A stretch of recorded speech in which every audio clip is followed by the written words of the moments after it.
Vice Governor Mark Cliviste, naging prangka sa mga nagpalabas ng fake news tungkol kay Chris.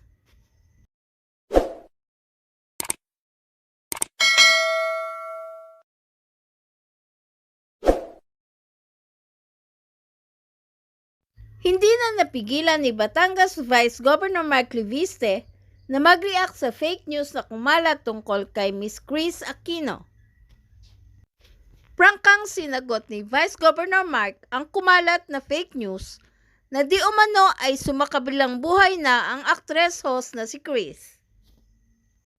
Ito ay matapos ibahagi ng Rappler sa kanilang social media account ang tungkol sa nasabing fake news na nauna na nila itong pinabulaanan.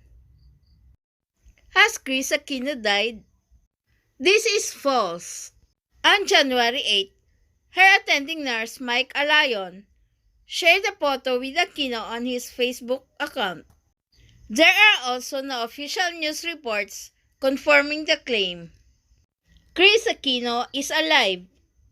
Come on guys, it's 2024. Chismis wisely.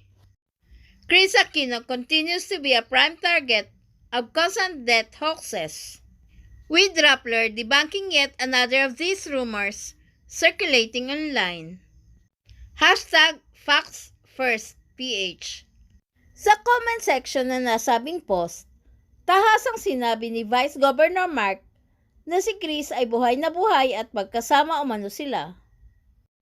Gayun din, galit na sinabi ni Vice Governor Mark na sino man nagpakalat ng maling balitang ito ay foolish, selfish at idiotic. Chris is very much alive. We're together now in Orange County.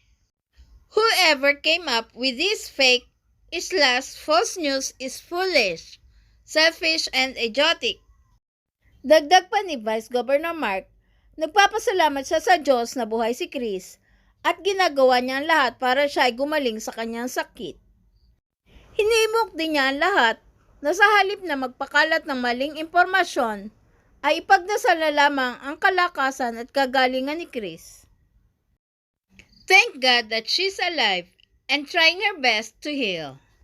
So instead of spreading #false information and malicious intent, let's just keep praying for the strength, recovery, and well-being of Chris.